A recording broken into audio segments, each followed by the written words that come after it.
Break के बाद आपका एक बार फिर से स्वागत है। आप देख रहे हैं बिंदास बोल, और बिंदास में हम आपके सामने मुद्दा लेकर आए हैं, क्या शत्रु राष्ट्र पाकिस्तान का नामो निशान मिटाना चाहिए। हम ये इस देश में अब सवाल पूछ रहे हैं, लेकिन पाकिस्तान ने तो उसके जन्म के साथ ये तय किया था कि भारत का नामो निशान मिटाना है। इसलिए हम आपके सामने आज इस सवाल को लेकर आए हैं। क्यों हम आपको ऐसा पूछ रहे हैं, देखिए कारणों पर नजर डालते हैं। दुनिया में आतंक की जड़ पाकिस्तान।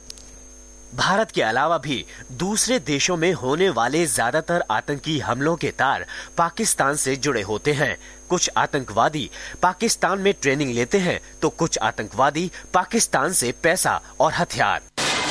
दुनिया भर के आतंकियों का सुरक्षित अड्डा पाकिस्तान। पूर्वी अफ्रीका और पश्चिमी एशिया के ज्यादातर आतंकी संगठन पाकिस्तान से ही चलाए जा रहे हैं। दुनिया भर के आतंकी पाकिस्तान में आकर सुरक्षित पनाहगाह लेते हैं। मानवता के लिए खतरा बनता पाकिस्तान। पाकिस्तान में तो बच्चे और महिलाएं आत्मघाती हमलावर बन रहे हैं।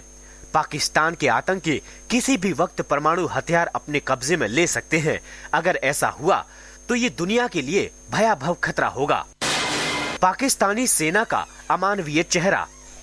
पाकिस्तानी सेना चाहे आम आदमी के लिए हो, वहां कहर बरपाती है। बलूचों पर होने वाले पाक आर्मी के कहर को कौन भूल सकता है। भारतीय जवानों के साथ अमानवीय व्यवहार तो कभी नहीं भूल सकता हिंदुस्तान। अल्पसंख्यकों और हिंदुओं की कब्रगाह बनता पाकिस्तान। पाकिस्तान में कभी हिंदुओं के सिर कलम किए जाते हैं, तो कभी मंदिरों को तोड़ा जाता है। हिंदू पाकिस्तानी महिलाओं और बच्चियों के साथ बलात्कार किया जाता है।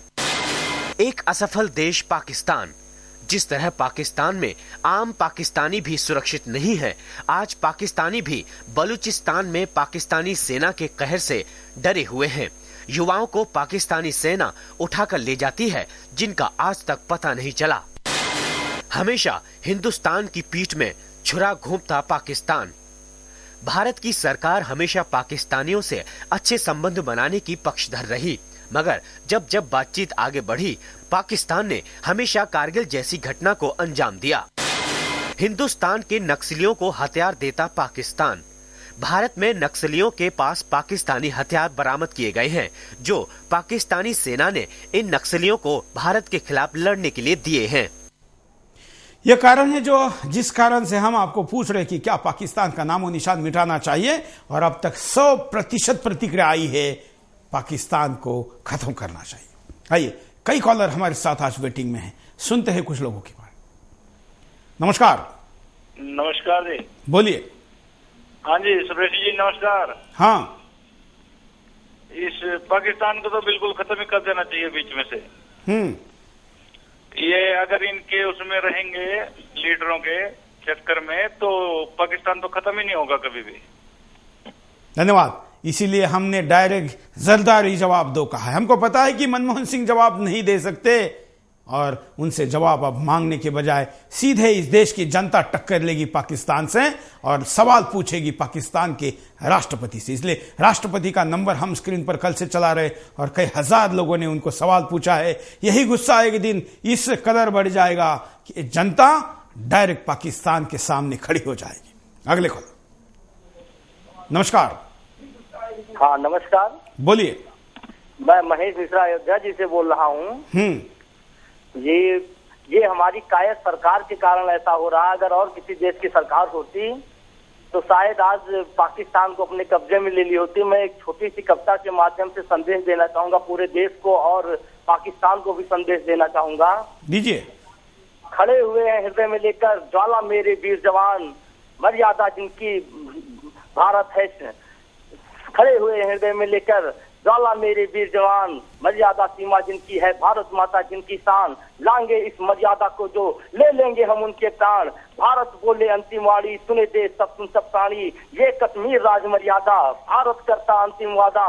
बहुत सह लिया अब न सहेंगे, पीड़ा तेरी आतंकवाद। कश्मीर को तू न छू पाएगा, जाएगा इस्लामाबाद। और मैं चाहूंगा कि भारत की सरकार भी इस बात को समझे और पाकिस्तान को अपनी शक्ति दिखाए। धन्यवाद। कभी अपनी प्रतिभा के द्वारा पाकिस्तान को जवाब दे रहे हैं। हम आपको दिखाते हैं कि ईंट का जवाब पत्थर से देने की बातें वहां के स्कूलों में कैसी सिखाई जाती है। तारीख शाहिद है कि जालिम को जुल्म से ना रोका जाए और ईंट का जवाब पत्थर से ना दिया जाए तो जारे का हौसला बढ़ जाता है और वो जुल्म की इंतहा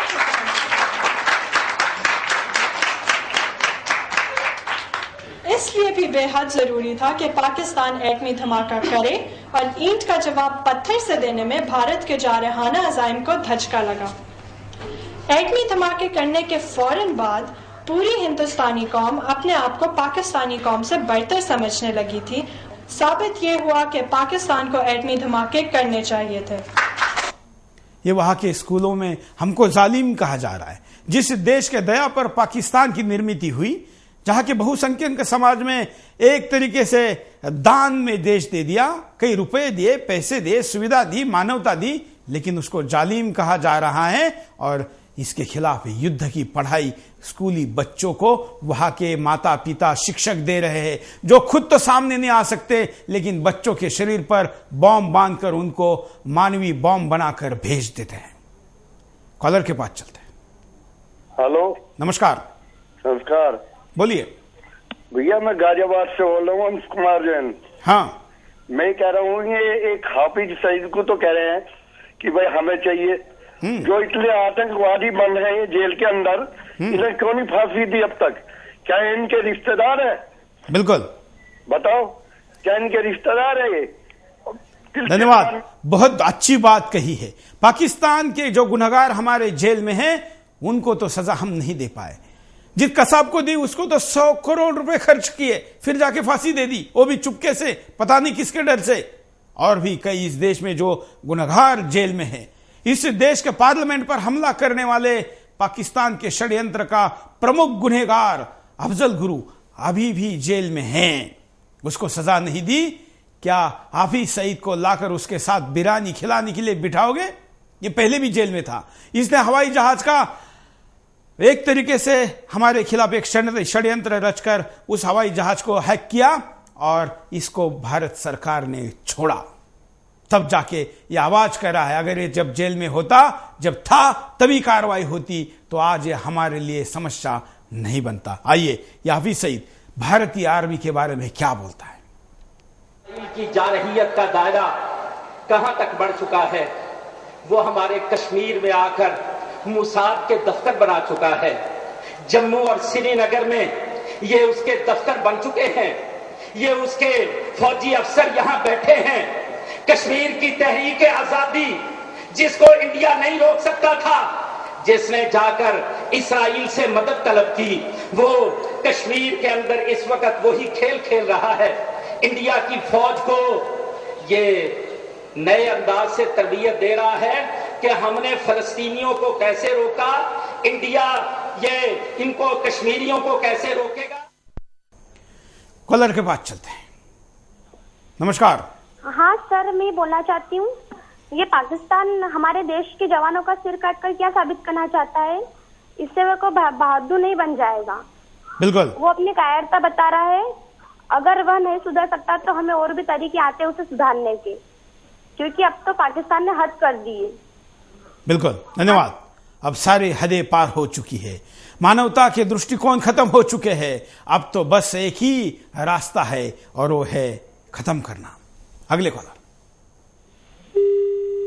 शायद कॉलर से हमारा संपर्क टूट गया। हम अगले कॉलर के पास चलेंगे। आप भी कॉल कर सकते हैं, अपनी बात को रख सकते हैं। आज हमारे पास फेसबुक के ऊपर इतनी सारी प्रतिक्रिया आई है कि हम आपको अभी तक वो दिखा नहीं पाए हैं। स्काइप पर भी एक साथ इतनी कॉलों की संख्या है कि हम उसके डिस्टर्ब के कारण आपके सामने वो भी नहीं ले पा रहे हैं। हम इस तकनीक को दुरुस्त करके जल्दी ही आपके सामने बिंदास बोल में और कई कार्यक्रमों में लेकर आएंगे। लेकिन टेलीफोन के ऊपर कई हजार कॉलर हैं, चलते हैं उनके पास। नमस्कार। नमस्कार सर। बोलिए सर, मैं उड़ीसा से अनिल साहू बोल रहा हूँ सर। बोलिए साहू जी। सर, ये पाकिस्तान तो सोनिया गांधी का मैके है सर, उसी के लिए तो वहाँ पर इंडिया के आर्मी को भेज नहीं रहे हैं। धन्यवाद। पाकिस्तान के प्रति सोनिया गांधी के रवैये के कारण लोगों में गुस्सा है और वो उनको उनका मायका बता रही है, क्योंकि उनके तरफ से पाकिस्तान के खिलाफ कोई सख्त कदम उठाने के लिए उनके रिमोट पर चलने वाली सरकार को कोई आदेश नहीं दिया गया है। अगले कॉलर के पास चलते हैं, सुनते हैं, लेकिन कॉलर के पास जाने के पहले हम हाफिज सईद का दूसरा वीडियो आपको दिखाते हैं। ना कश्मीर पर बात होगी, ना डैमों पर। पाकिस्तान का पानी रोककर जो बंजर बनाया गया है, बनाने की साजिशें हो रही हैं। और सुन लो, ये सारे अमल की सरपरस्ती इस वक्त इस्राइल कर रहा है। ये भारत जो कर रहा है, इसके लिए इजराइल को जिम्मेवार ठहरा रहा है। इजराइल को इसके सारे बाप 7 राष्ट्र मिलकर कुछ आंख नहीं दिखा सकते, तो ये इजराइल की बात करता है और भारत को इजराइल मदद करता है, ये कहता है। हमारे साथ कई कॉलर जुड़े, लेकिन हम परिणामों पे नजर डालते हैं कि क्या परिणाम होंगे। देखिए, पाक सेना भारतीय जवानों के साथ फिर अमानवीय व्यवहार कर सकती है। पाकिस्तानी सेना को जब तक मुंह तोड़ जवाब नहीं मिलेगा, तब तक वो अपनी हरकतें दोहराती रहेगी। पाकिस्तान में आतंक की पौध पनपती रहेगी। अगर भारत ने पाकिस्तान पर कोई कार्यवाही नहीं की, तो पाकिस्तान में आतंक की पौध ऐसे ही फलती फूलती रहेगी। अब समय आ गया है जब भारत को कड़ी कार्यवाही करनी चाहिए। दुनिया के आतंकी हमलों का डर बना रहेगा। अगर पाकिस्तान पर कड़ी कार्रवाई नहीं की गई, तो दिल्ली, मुंबई, वॉशिंगटन, पेरिस और लंदन जैसे शहर आतंक के साए में जीते रहेंगे। भारतीय सेना का मनोबल गिर सकता है। अगर भारतीय सेना को कड़ी कार्यवाही का हुक्म नहीं दिया गया, तो भारतीय सेना में मायूसी छा सकती है। भारत में आम लोगों का विरोध प्रदर्शन शुरू हो जाएगा। वैसे तो अभी भी पूरे भारत में पाकिस्तान के खिलाफ विरोध प्रदर्शन हो रहे हैं, लेकिन अगर सरकार कोई कड़ी कार्रवाई नहीं करती, तो लोगों का रोष सड़क पर उतर सकता है। पाकिस्तान भारत सरकार की चुप्पी का फायदा उठाता रहेगा। जिस तरह से पाकिस्तानी विदेश मंत्री हिना रब्बानी ने कहा कि भारतीय जवानों की हत्या भारतीय क्षेत्र में हुई है, हमारा इससे कोई लेना देना नहीं है, भारत सरकार की चुप्पी का ही नतीजा है। कुछ कॉलर के पास चलते हैं। नमस्कार। हेलो, बोलिए। Hello hello. हाँ हाँ, क्या कहेंगे? हाँ सुरेश जी बोलिए। हाँ, मैं देवदास बोल रहा हूँ, सऊदी अरब से बोल रहा हूँ। हाँ हाँ, ये जो पाकिस्तान जो कर रहा है ना, हाँ हाँ, ये जो आपको मैं ये बताना चाहता हूँ, हम लोग जो सऊदी अरब में रहता हूँ ना, ये एक बांग्लादेशी, हेलो बोलते रहिए आप। हाँ, एक बांग्लादेशी आदमी भी इसको देख सकता है और वो भी इंडिया के ऊपर हंसता है, क्योंकि इंडिया का जो गवर्नमेंट है ना,